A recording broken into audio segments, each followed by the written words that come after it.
لیکن مصعب بن عمیر کو ان تمام نعمتوں سے بڑھ کر کے ایک نعمت ملی تھی، وہ نعمت تھی توحید کی۔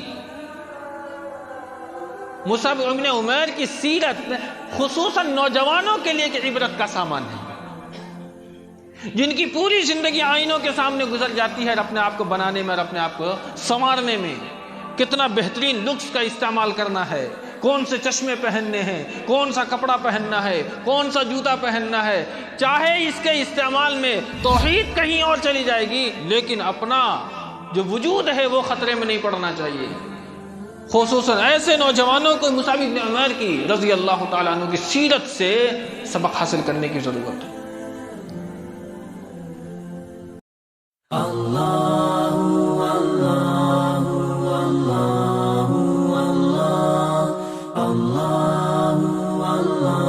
ونستغفره ونعوذ بالله من شرور أنفسنا ومن سيئات أعمالنا، من يهده الله فلا مضل له ومن يضلل فلا هادي له، وأشهد أن لا إله إلا الله وحده لا شريك له، وأشهد أن محمدا عبده ورسوله.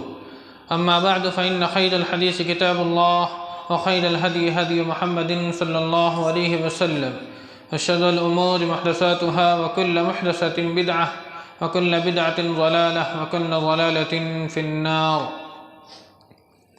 أعوذ بالله من الشيطان الرجيم. بسم الله الرحمن الرحيم. يا أيها الذين آمنوا اتقوا الله حق تقاته ولا تموتن إلا وأنتم مسلمون. يا أيها الناس اتقوا ربكم الذي خلقكم من نفس واحدة وخلق منها زوجها وبث منهما رجالا كثيرا ونساء، واتقوا الله الذي تساءلون به والأرحام إن الله كان عليكم رقيبا. يا أيها الذين آمنوا اتقوا الله وقولوا قولا سديدا يصلح لكم أعمالكم ويغفر لكم ذنوبكم، ومن يطع الله ورسوله فقد فاز فوزا عظيما. وقال الله تعالى في موضع آخر: فلا يغرنك تقلب الذين كفروا في البلاد متاع قليل ثم مأواهم جهنم وبئس المهاد. برادران اسلام، حاضرین جمعہ، پردہ نشین خواتین،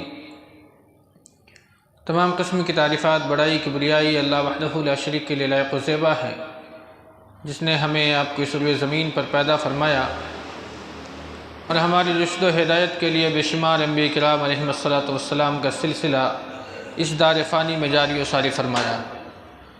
خصوصاً لاکھوں کروڑوں درود و سلام ہو اس ہستی اقدس و مقدس پر جن کا نام نامی اسم گرامی جناب محمد رسول اللہ صلی اللہ علیہ وسلم ہے، وہ ذات مقدسہ مبارکہ مطہرہ جنہیں اللہ رب العالمین نے اس کائنات میں رحمت بنا کر بھیجا اور انہی کے ذریعہ تمام اہل کائنات کی رشد و ہدایت کا بندوبست فرمایا۔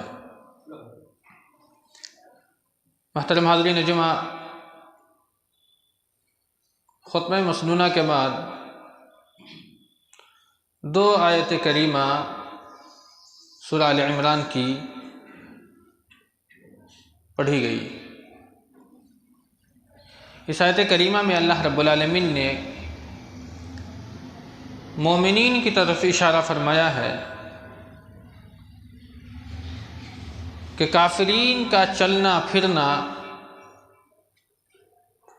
ایک شہر سے دوسرے شہر کی طرف آنا جانا، اچھے اچھے لباس پہننا، عمدہ اور لذیذ کھانا، اسے دیکھ کر کے تم پلٹ مت جانا، تم اپنے آپ کو تبدیل مت کر لینا۔ یہ اللہ اس لیے فرمایا کہ مومنین کی جو زندگی دنیا کے اندر ہوتی ہے، وہ دنیا کی زندگی ان کے لیے خاردار ہوتی ہے، وہ پھولوں کی سیج نہیں ہوتی۔ جو نعمتیں مومنین کو اس دنیا میں حاصل نہیں ہوئی، وہ نعمت اللہ رب العالمین جنت میں یعنی کہ آخرت میں اسے فراہم کرے گا اور ایسی نعمتوں سے نوازے گا جس نعمت کا ذکر نہ تو کسی آنکھ نے دیکھا، نہ کسی کان نے سنا، نہ کسی دل نے اس بات کو محسوس کیا ہوگا کہ اللہ رب العالمین نے متقیوں کے لیے، مومنین کے لیے جنت میں کن کن نعمتوں سے ان کی ضیافت کرے گا، ان کی تکریم کرے گا، ان کا احترام کرے گا۔ صحابہ کرام کی پوری زندگی ایسی تھی کہ ان لوگوں نے دنیا بیچ کر آخرت کا سودا کیا، دنیا بیچ دی۔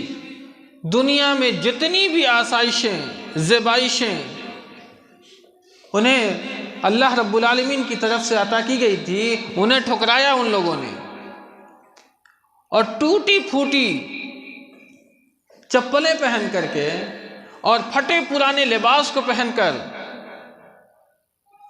ان لوگوں نے آخرت کا سودا کیا اور دنیا کی ان اچھی اچھی نعمتوں کو ٹھکرایا۔ صحابہ کی پوری زندگی آنے والی جتنی بھی نسلیں ہیں ان کے لیے اسوہ ہے، ایک نمونہ کی حیثیت رکھتی ہے،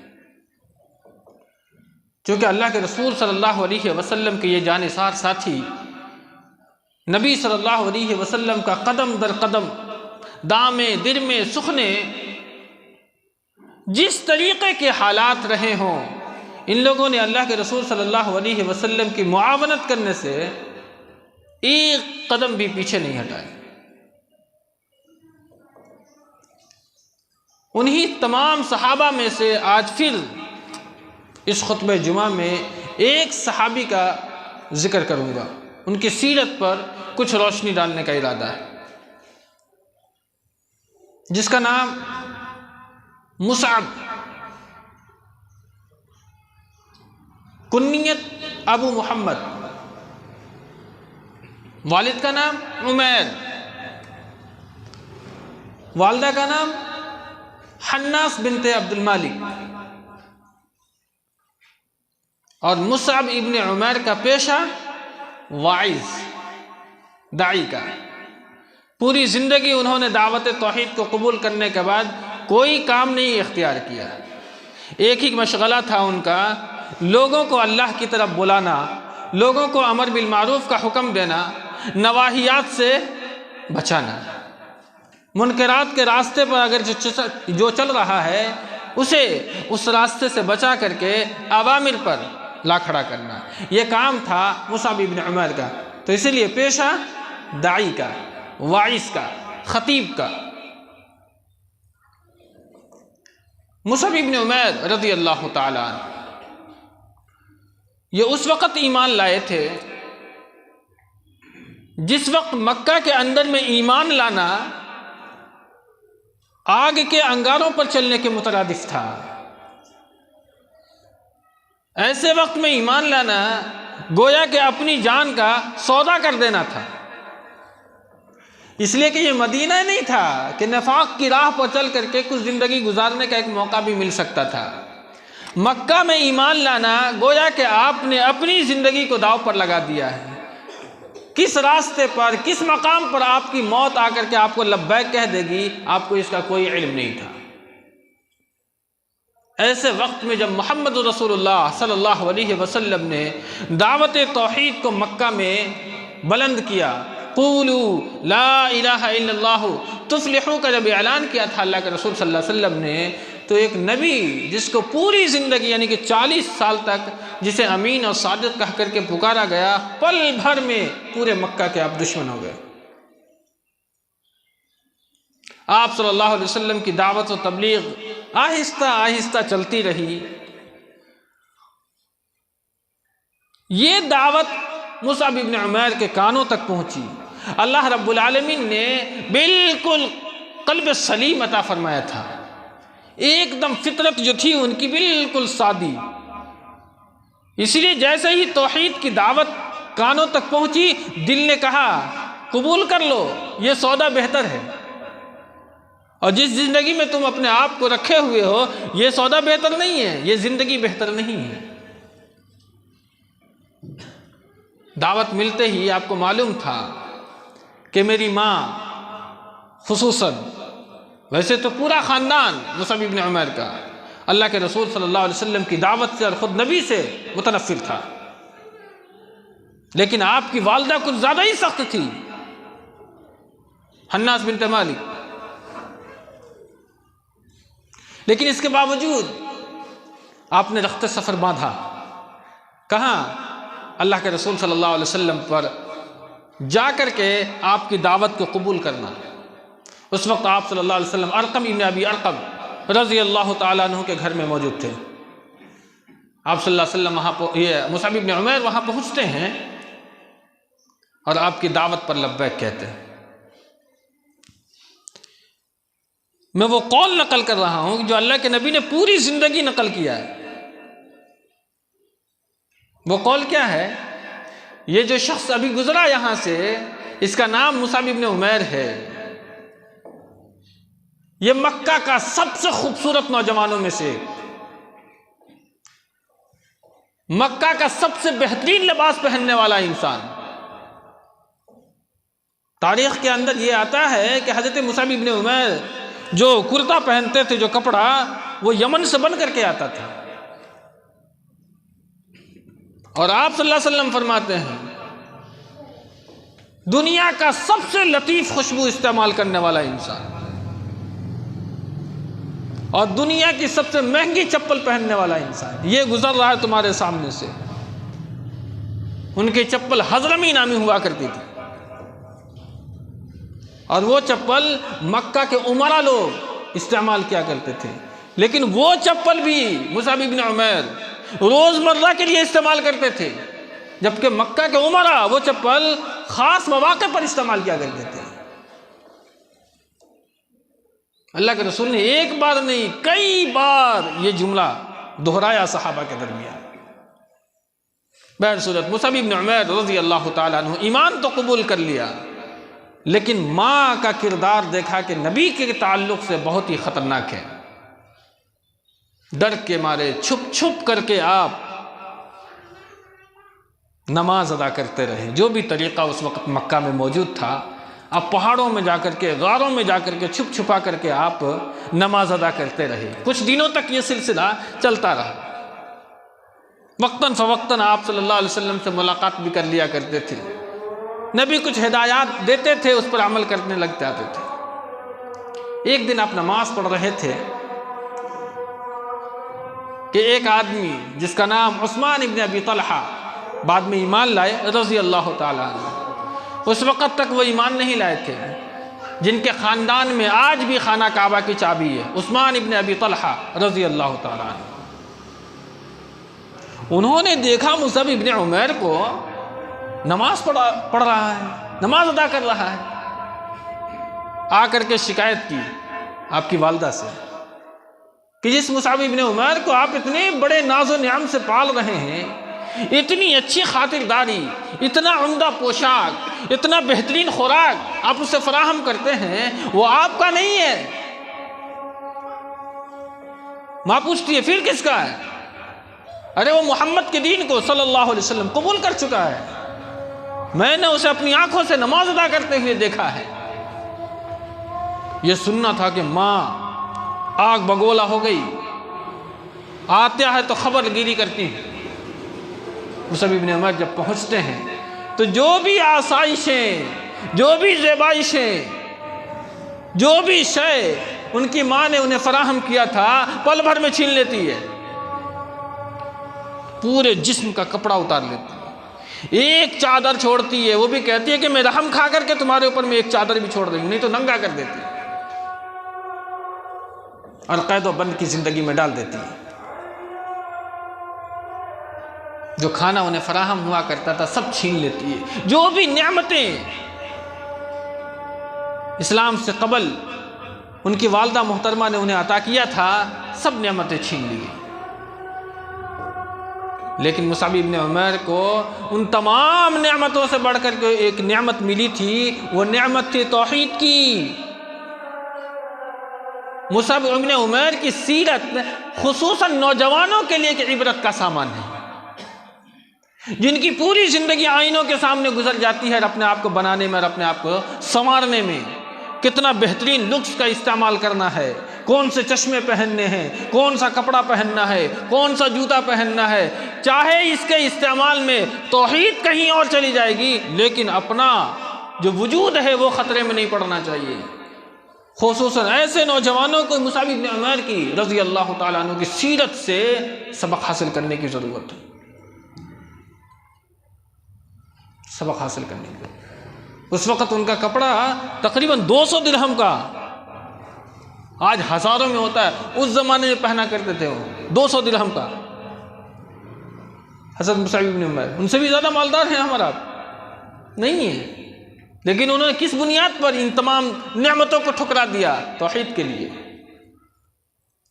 توحید کو قبول کرنا ہے۔ یہ توحید کی جو راہ ہے بڑی پرکٹھن راہ ہے، اس راہ میں صرف مشکلات ہے، خوشحالی نہیں۔ ساری نعمتیں چھین لی گئی، پوری تکلیف جو بھی بن پڑا ان کی والدہ نے، ان کے خاندان والوں نے حضرت مصعب بن عمیر کو رضی اللہ تعالیٰ عنہ کو دیا۔ بالآخر اللہ کے رسول صلی اللہ علیہ وسلم نے تقریباً سن 5 نبوی میں، نبوت کے 5ویں سال، دیکھا کہ مسلمانوں پر مظالم کچھ زیادہ ہی ڈھائے دیے گئے۔ آپ صلی اللہ علیہ وسلم نے رہنمائی فرمائی کہ ایسا ہے، تم میں سے جو لوگ اگر ہجرت کرنا چاہتا ہے تو ہجرت کر سکتا ہے حبشہ کی طرف، کیونکہ حبشہ کا بادشاہ وہ تھوڑا نرم مزاج ہے، تم اپنی زندگی کو آرام سے حبشہ گزار سکتے ہو۔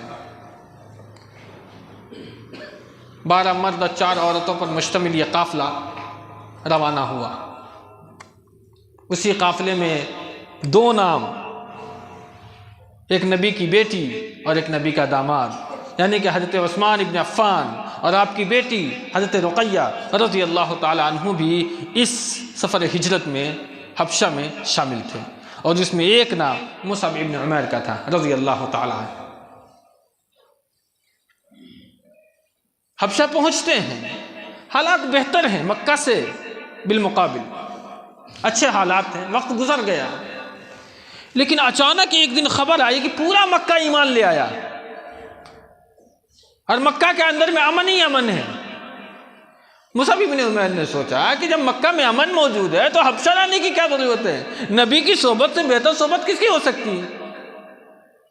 ہجرت کر گئے حبشہ سے مکہ کی طرف، حالانکہ مکہ میں امن نہیں تھا، یہ تو افواہ تھی۔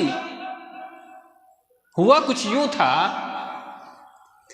کہ اللہ کے رسول صلی اللہ علیہ وسلم عبادت کے لیے حرم میں جاتے تھے ہمیشہ، کوئی بھی روک نہیں سکتا تھا، حرم میں کوئی بھی جا سکتا تھا۔ اللہ کے رسول صلی اللہ علیہ وسلم نماز کے لیے نیت باندھ لیتے تھے۔ ایک دن آپ نے نماز کے لیے نیت باندھی اور قرآن پڑھنا شروع کیا۔ مکہ والوں کا کیا کردار تھا؟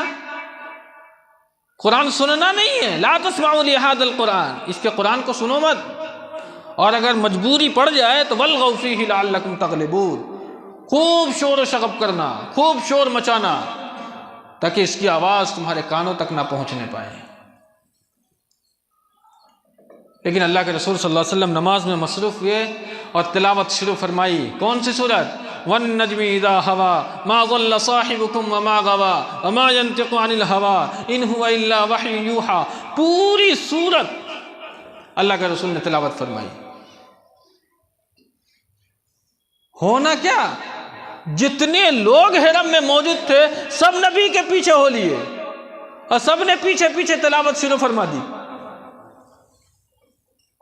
جب اللہ کے نبی پہنچتے ہیں فَبِأَيِّ آلَاءِ رَبِّكَ تَتَمَارَىٰ هَٰذَا نَذِيرٌ مِّنَ النُّذُرِ الْأُولَىٰ أَزِفَتِ الْآزِفَةُ، اور آخری آیت جو ہے فَاسْجُدُوا لِلَّهِ وَاعْبُدُوا، جب اللہ کے رسول اس آیت کریمہ پر پہنچتے ہیں تو سجدے میں چلے جاتے ہیں، اور نبی کا سجدے میں جانا پورا مکہ سجدے میں گر جاتا ہے، اس لیے کہ مکہ والے قرآن کو سمجھتے تھے، ہم نہیں سمجھتے قرآن کو، اور نہ ہم قرآن کو سمجھنے کی کوشش کرتے ہیں۔ آج تو ہمارا یہ حال ہے، یہ المیہ ہے کہ تراویح میں حافظ صاحب کو پیچھے گھوم کر کے کہنا پڑتا ہے پہلی رکعت میں سجدہ ہے، دوسری رکعت میں سجدہ ہے، اور اگر کبھی حافظ صاحب بھول گئے تو مقتدی پیچھے سے کہتے ہیں ارے کہنا چاہیے نا آپ کو بھائی پہلی رکعت میں سجدہ ہے، ہم تو رکوع میں رہ گئے۔ یہ حالات ہے، تو قرآن کو سمجھو، اس لیے کہ سجدے کی جو بھی آیت ہے قرآن کریم میں وہاں لفظ سجد کا لفظ ضرور آیا ہے، یا نہیں تو خشوع کا لفظ ضرور آیا ہے، اور جب یہ 2 لفظ آنا ہے تو سجدہ تو ٹیک ہی دینا چاہیے، لیکن ہمیں کیا معلوم کہ اللہ نے قرآن میں کیا کہا ہے۔ یہ بہت افسوسناک معاملہ ہے یہ کہ ہمیں پلٹ کر کے یہ کہنا پڑتا ہے کہ بھائی پہلی رکعت میں سجدہ ہے۔ یہ کفار مکہ کا حال ہے، نبی نے فَاسْجُدُوا لِلَّهِ وَاعْبُدُوا کہا، پورا مکہ سجدے میں گر گیا، حالانکہ ان کو معلوم ہی نہیں تھا کہ میں کیوں سجدے میں جا رہا ہوں۔ بلا اختیار سجدے میں گر پڑا۔ دور سے کچھ مشرکین دیکھ رہے تھے، اب انہیں تانا کسنے لگے، کیسا انسان ہے جس کی مخالفت کے لیے تم نے پوری کمر کس لی ہے، اسی کے ساتھ سجدے ریز ہو گئے۔ اب یہ بیچارے کریں تو کیا کریں، بغل گیر ہونے لگے، ادھر ادھر دیکھنے لگے، کیا جواب دوں؟ تو جواب نکالا، کیا نکالا؟ ارے محمد نے صلی اللہ علیہ وسلم نے ہمارے معبودوں کا بھی نام تو لیا تھا، اس لیے ہم نے اپنے آپ کو سجدہ میں ڈال لیا، کیونکہ اس صورت کے اندر میں ان کے معبودوں کا بھی نام ہے۔ افرأیتم اللات والعزی ومناۃ الثالثۃ الاخری، تو کہا کہ محمد نے میرے معبودوں کا نام لیا، اس لیے تو ہم سجدے میں گر پڑے۔ بالآخر کسی بھی طریقے سے اس نے اپنے آپ کو سنبھالا، اپنے آپ کو رسوائی سے بچانے کی کوشش کی۔ یہ وہ خبر تھی جو پھیلی تو وہ حبشہ تک چلی گئی، اور حبشہ سے مسلمان ہجرت کر کے مکہ آ گئے، اور جب مکہ پہنچے تو مصعب ابن عمیر کو معلوم چلا کہ یہ خبر غلط ہے، مکہ میں کوئی امن نہیں ہے، مکہ میں مشکلات تو اور بھی زیادہ بڑھ چکا ہے۔ لیکن توحید کا خمار، یہ شراب کا خمار نہیں ہے، توحید کا خمار ایسا تھا کہ کچھ بھی ہو اب ہجرت کر کے حبشہ نہیں جانا ہے، گزارنا ہے مکہ میں وقت کو، مکہ میں ہی وقت کو گزارنا ہے۔ یہ خمار ہے توحید کا، یہی وہ نشہ ہے کہ حضرت بلال نے مکہ کی گلیوں میں گھسیٹ جانا گوارا کر لیا، لیکن اسی نشے میں وہ احد احد بولتے رہے۔ یہی تو توحید کا نشہ ہے۔ توحید جب آ جائے تو دنیا کی آسائشوں پر غور و فکر کرنا ہے نہیں، اس کو تو ایک ہی منزل نظر آنی چاہیے، آخرت کی، اس منزل میں ہمیں کامیاب ہونا ہے۔ حضرت مصعب بن عمیر اللہ کے رسول صلی اللہ علیہ وسلم کی صحبت میں رہنے لگ گئے۔ پہلی بیعت عقبہ ہوئی، وہاں مدینہ سے کچھ افراد آئے تھے، تقریباً 6 افراد پر مشتمل۔ ان لوگوں نے نبی کی دعوت کو قبول کیا، پھر خواہش کا اظہار کیا کہ کچھ معلم ہمارے طرف بھیج دیا جائے تاکہ ہم وہاں جا کر کے بھی اللہ کے دین کو پھیلانے کی کوشش کریں۔ امت محمدیہ کا سب سے پہلا معلم حضرت مصعب بن عمیر رضی اللہ تعالی عنہ، سب سے پہلا معلم، سب سے بہترین قرآن پڑھنے والوں میں سے ایک صحابی مصعب بن عمیر، نبی کے ساتھ رہ کر کے قرآن کو پڑھنا سیکھا۔ ہم جانتے ہیں کیسی صورت میں نبی کے پاس آئے تھے، آپ بیٹھے ہوئے ہیں اور ایک ہی چادر تھی، نہ بدن اوپر ڈھک پاتے تھے نہ سطر ڈھانپ پاتے تھے۔ اس وقت بھی اللہ کے رسول یہ کہتے تھے، یہ جو وہ دیوانہ آ رہا ہے، یہ دیکھو، جس کے پاس کبھی کپڑوں کی کمی نہیں تھی، کبھی خوشبوؤں کی کمی نہیں تھی، خوشبو ایسی کہ گزر جانے کے بعد بھی لوگ سمجھ جاتے تھے کہ مصعب یہاں سے گزرا ہے، یہ دیکھو آ رہا ہے۔ لیکن کس لیے اس نے ساری نعمتوں کو ٹھکرایا ہے؟ توحید کے لیے۔ یہ دیکھ لو، یہ دیوانہ وار نبی کی محفل میں آ رہا ہے، کلمہ توحید کو پڑھنے آ رہا ہے، لا الہ الا اللہ محمد رسول اللہ۔ اسی کیفیت میں نبی صلی اللہ علیہ وسلم کے سامنے آئے تھے۔ وہ ایک چادر تھی جو صحیح سے پورے بدن کو نہیں ڈھک پایا۔ معلم انسانیت بنا کر کے اللہ کے رسول صلی اللہ علیہ وسلم نے مدینہ کی طرف روانہ فرمایا۔ مدینہ میں آپ اسعد ابن زرارہ رضی اللہ تعالی عنہ کے گھر مقیم ہوئے، اور وہیں سے آپ دعوت و تبلیغ شروع کی، لوگوں کو اللہ سے متعارف کرایا، نبی کی جو بھی کیفیات ہے، جو بھی احوال ہیں، جو بھی کردار ہے نبی کا، جو بھی اخلاق ہے، اس سے لوگوں کو آشنا کرایا۔ آپ کی دعوت و تبلیغ چل رہی تھی کہ ایک قبیلہ بنو عبد الاشہل ماں خبر پہنچی۔ اب ان لوگوں نے حضرت مصعب بن عمیر اور اسعد بن زرارہ کو مارنے کی پلاننگ کی۔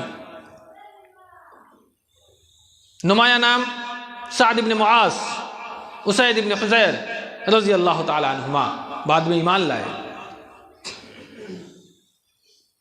اسید ابن حضیر، اسعد ابن معاذ، یہ رشتہ دار تھے اسد ابن زرارہ کے۔ وہ کہتے تھے کہ میں کیسے روکوں، کیونکہ خاندانی قرابت داری ہے، رشتہ داری ہے، لیکن پھر بھی یہ کون سے دین کی دعوت و تبلیغ کر رہا ہے، کس کو اپنے گھر میں پناہ دیے ہوا ہے۔ اسید ابن حضیر بہت ہی غصے کی حالت میں اسد بن زرارہ کے پاس پہنچ گیا اور وہاں جا کر کے کہا کچھ میں سننا نہیں چاہتا، تم اپنی اس دعوت کو روکو اور بوریا بستر کو باندھو اور مکہ کی طرف روانہ ہو جاؤ، نہیں تو تمہیں بہت ہی سخت مراحل سے گزرنا پڑ جائے گا۔ کس سے کہا؟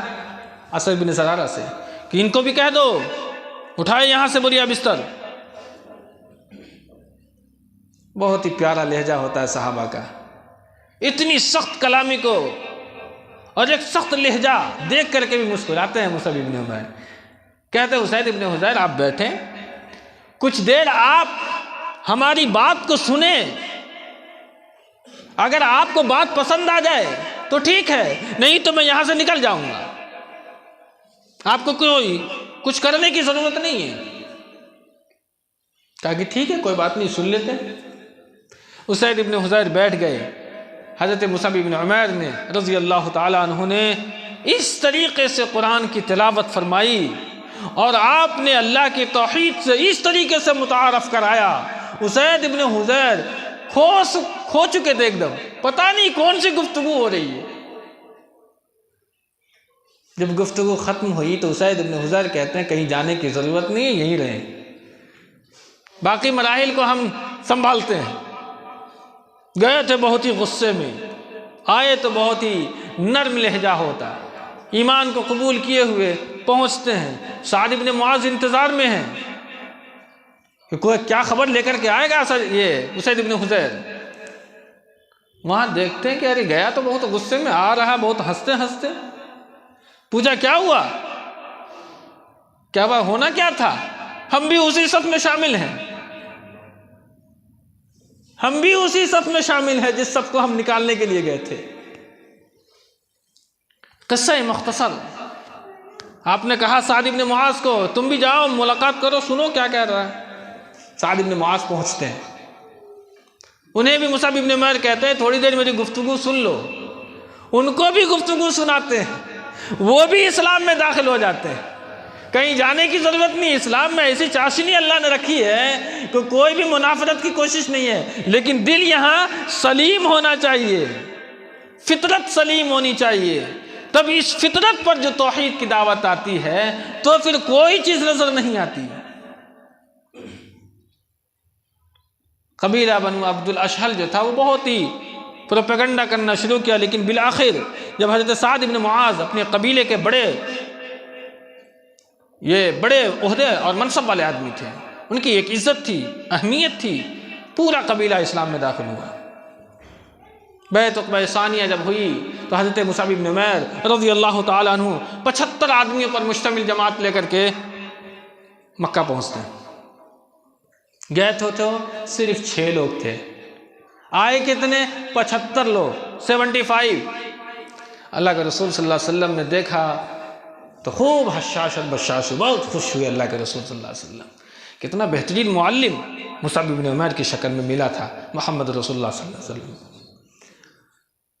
بہت سارے مسلمان ایسے تھے جو مدینہ میں ایمان لائے تھے، نبی کو دیکھا نہیں تھا، تو صرف دیکھنے کی خواہش سے آئے تھے کہ دیکھیں تو آخر جس نبی کا ہم نے کلمہ پڑھا آخر ہے کیسا وہ۔ جب آئے نبی کا حلیہ دیکھا، حواس باختہ ہو گئے، یہ شکل، ایسی سیرت، ایسی روشنی چہرے پر، اتنی رونق، اتنا نور، مخبوط الحواس ہو گیا، حواس باختہ ہو گئے۔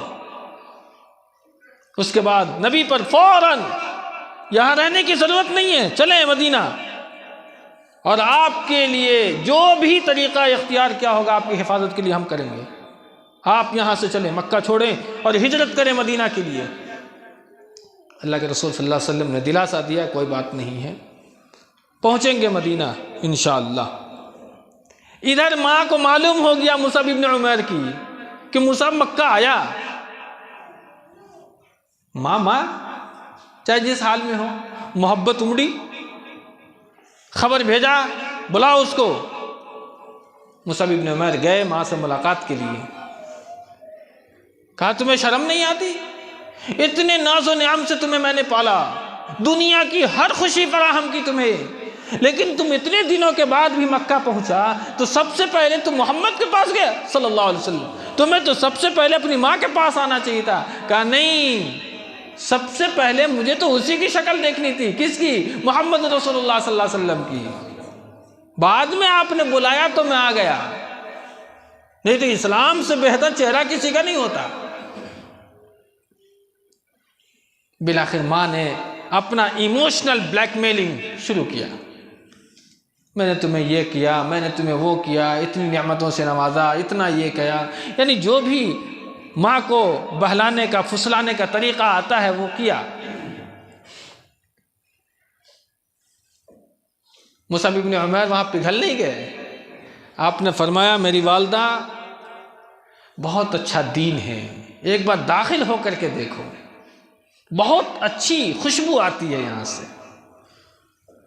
ماں نے کہا کہ سورج اگر روشنی دینا بند کر دے اس وقت تک بھی ہم ایمان نہیں قبول کر سکتے۔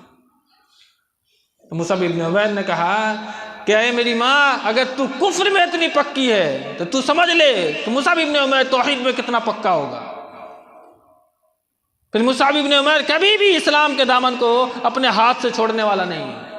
یہ وہ آخری ملاقات ہے جب اپنی ماں کو الوداع کہہ کر کے مصعب بن عمیر اللہ کے رسول صلی اللہ علیہ وسلم کی خدمت میں حاضر ہو گئے۔ بالآخر مسلمان اور نبی صلی اللہ علیہ وسلم نے مدینہ ہجرت کی۔ مدینہ ہجرت کے بعد سن 2 ہجری میں جنگ بدر ہوئی،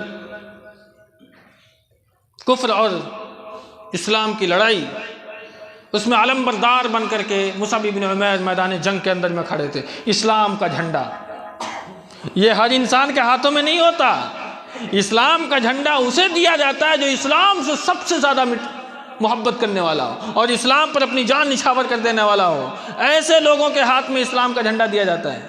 اور اللہ کے رسول نے کس کے ہاتھ میں جھنڈا دیا تھا؟ مصعب بن عمیر کے رضی اللہ تعالیٰ عنہ۔ بڑی جانثاری کے ساتھ بدر ہوئی، جسے تاریخ میں یوم فرقان کے نام سے جانا جاتا ہے۔ حق اور باطل ایک دم ظاہر ہو گیا، جتنے بھی سرمائے مکہ تھے سب بدر میں قتل کر دیے گئے، سوائے ابو سفیان کے، بعد میں ایمان لائے رضی اللہ تعالی عنہ۔ دوسری جنگ احد ہوئی، احد میں بھی مصعب بن عمیر کو رضی اللہ تعالی عنہ کو اللہ کے رسول صلی اللہ علیہ وسلم نے اسلام کا جھنڈا ہاتھ میں تھمایا۔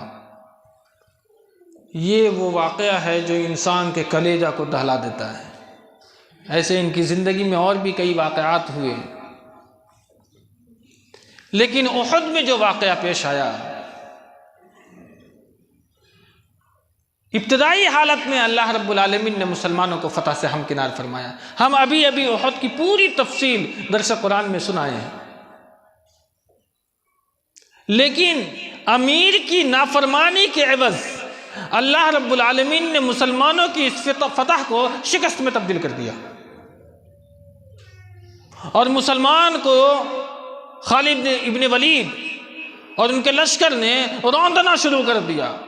مسلمانوں کے اندر میں ایک عجیب سی افراتفری مچی، پورا کمپین منتشر ہو گیا، بکھر گیا، کوئی کدھر ہے کوئی کدھر ہے، کوئی جماعت کے اندر میں ڈسپلن نام کی چیز نہیں تھی، جبکہ اللہ کے نبی صلی اللہ علیہ وسلم نے وہ جو 700 صحابہ تھے جو مشرکین کے 3000 سے لوہا لینے کے لیے تیار تھے، بہت ہی بہترین صف بندی کی تھی، لیکن وہ پوری صف بکھر کر کے رہ گئی۔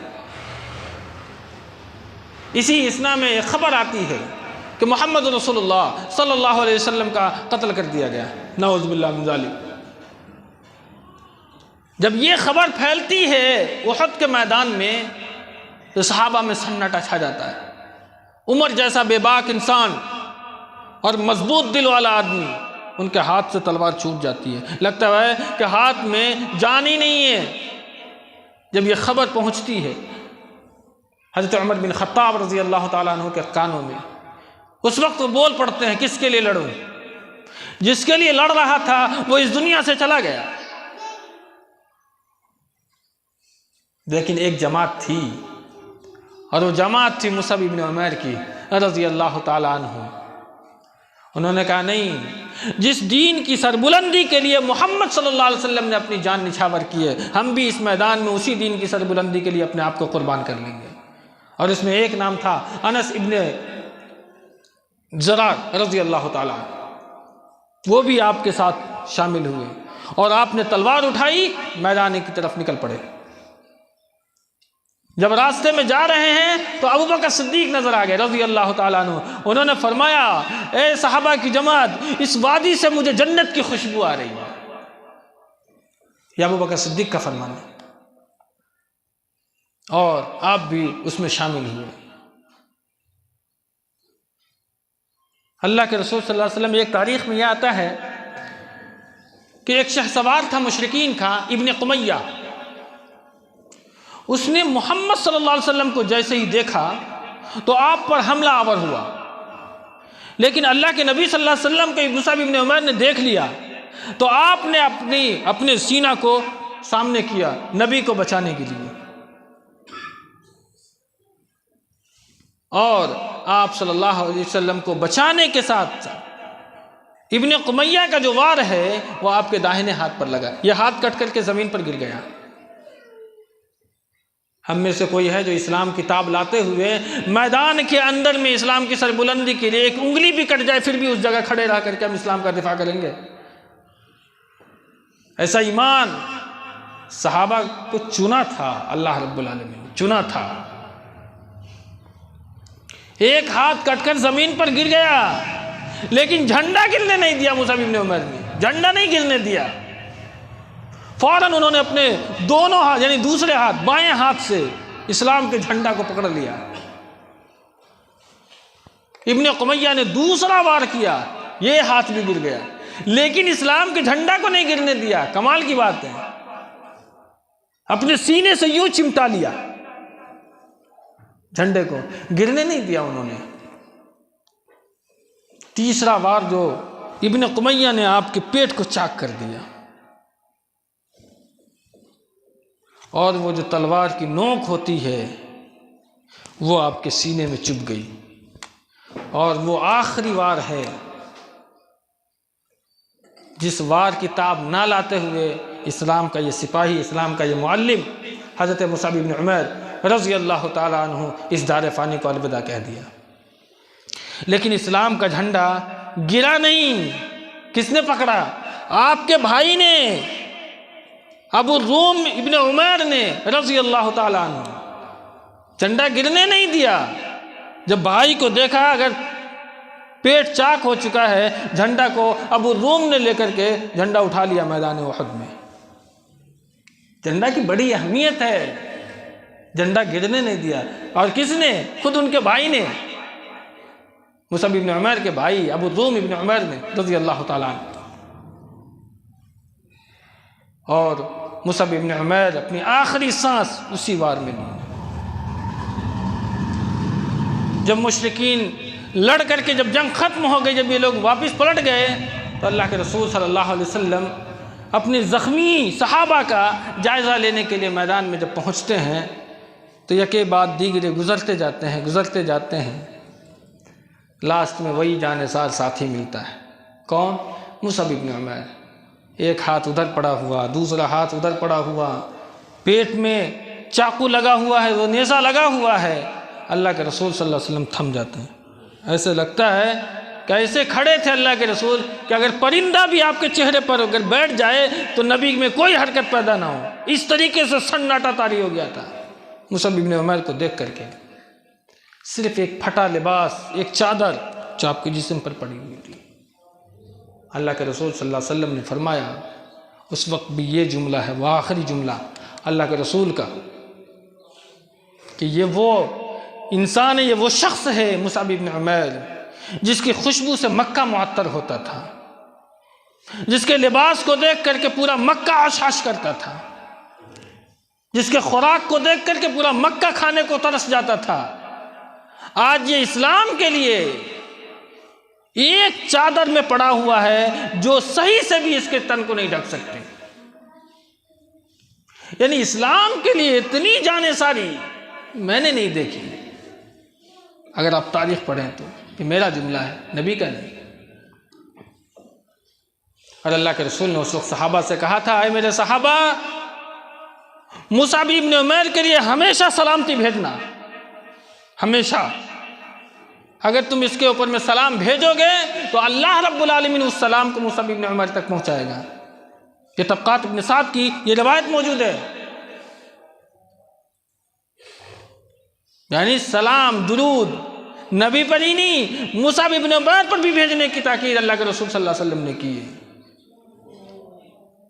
ان کے بارے میں ایک واقعہ آتا ہے کہ سخت ٹھنڈی کا وقت تھا.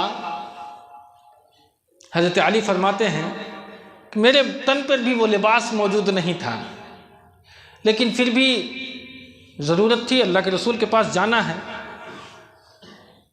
تو ٹھنڈ میں ہی ٹھٹھرتے ہوئے نبی کی خدمت میں حاضر ہوتے ہیں تو دیکھتے ہیں صفہ کی وہی جماعت جس کے کسی کے بھی بدن پر وہ پورا لباس موجود نہیں ہے جو ان کے پورے جسم کو ڈھانک سکے. اس وقت اللہ کے رسول کی خدمت میں جب ہم حاضر ہوئے، اللہ کے رسول صفہ والوں کو سمجھا رہے تھے. ایسے ہی میں ایک دم پراگندہ حالت میں مصعب ابن عمیر کی انٹری ہوتی ہے. سب کی شکل، سب کا چہرہ اس شخص کی طرف ہو جاتا ہے. کس کی طرف؟ مصعب ابن عمیر کی طرف. اور سب لوگ مسکراتے ہیں. کیوں؟ کہ یہ وہ آدمی ہے جس کے لباس اور جس کے خوراک، جس کی زیبائش، جس کی آرائش کو دیکھ کر کے لوگ اپنے اوپر میں اس چیز کو حاصل کرنے کی کوشش کرے. آج اسلام کا یہ بندہ ایک چادر میں یہاں بیٹھا ہوا ہے. صحابہ کی پوری جماعت چہرہ دیکھ کر کے مسکراتی ہے. اس وقت اللہ کے رسول صلی اللہ علیہ وسلم فرماتے ہیں کہ میرے صحابہ کی جماعت، ایک وقت ایسا بھی آئے گا کہ تمہارے پاس ہر سامان موجود ہوگا. صبح کھانے کا الگ، دوپہر کھانے کا الگ، رات کھانے کا الگ، لباس صبح میں الگ، شام میں الگ. ایسا وقت بھی آئے گا، اور آیا. ایسا وقت آیا تو اللہ کے نبی نے فرمایا کہ تم کون سا وقت پسند کرو گے؟ صحابہ نے فرمایا کہ اللہ کے رسول اس سے تو بہتر ہے کہ وہ وقت ہم پسند کریں گے. اللہ کے نبی نے کہا نہیں، تم اسی وقت کو پسند کرنا ہے، اس لیے کہ یہ جو وقت ہے یہ تمہیں رب کی یاد دلاتی ہے، اور وہ جو وقت ہے کہ ہو سکتا ہے کہ تمہیں آخرت کی یاد سے غافل کر دیں. عبد الرحمن بن عوف رضی اللہ تعالیٰ عنہ ایک مرتبہ دسترخوان بچھا ہوا تھا، آپ کے پاس مختلف انواع و اقسام کے کھانے آئے. کھانا دیکھ کر کے آپ کھانے کو وہاں سے کھسکا دیا اپنے پاس سے. صحابی پوچھتے ہیں کیوں کھسکا دیا آپ نے؟ اور آپ رونے لگے. عبد الرحمن بن عوف. صحابہ نے پوچھا کیوں رو رہے ہیں آپ؟ کہا کہ مجھے مصعب ابن عمیر کی یاد آ گئی، اور آج ہمیں یہ احساس ہوتا ہے کہ مصعب ابن عمیر مجھ سے بہتر تھا.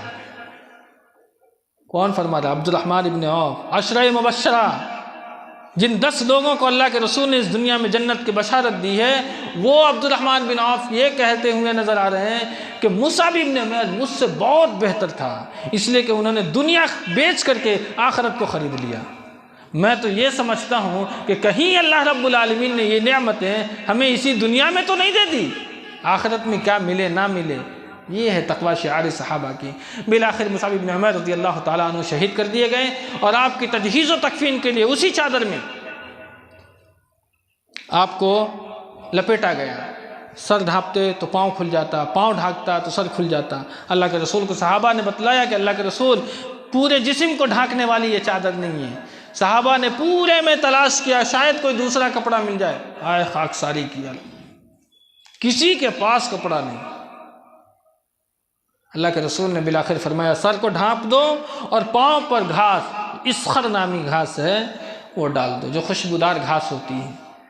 اور 3 صحابی اللہ کے رسول صلی اللہ علیہ وسلم کے حکم پر مصعب بن عمیر رضی اللہ تعالیٰ عنہ کو دفنا کر کے چلے آئے. انا للہ و انا الیہ راجعون. اسلام کا یہ سپاہی اسلام کی خدمت کرتے ہوئے اس دنیا سے رحلت کر گیا. اس صحابی کے واقعات سے ان کے جو زندگیاں ہیں، ان کی جو سیرت ہے، اس سے ہمیں یہ عبرت ملتی ہے کہ اگر دنیا میں اگر کسی قسم کی کوئی پریشانی آئے، تکلیف آئے اسلام کی راہ میں، تو انسان کو صحابہ کے کردار کو اپنے سامنے لا کر کے اس پر صبر کر لینا چاہیے، اور یہ سوچنا چاہیے کہ صحابہ نے ہم سے بھی زیادہ خاکساری کی زندگی گزاری ہے۔ باری تعالیٰ سے دعا کرتے ہیں رب العالمین ہمیں آپ کو نیک عمل کی توفیق عطا فرمائے۔ آمین وآخر دعوانا الحمدللہ رب العالمین۔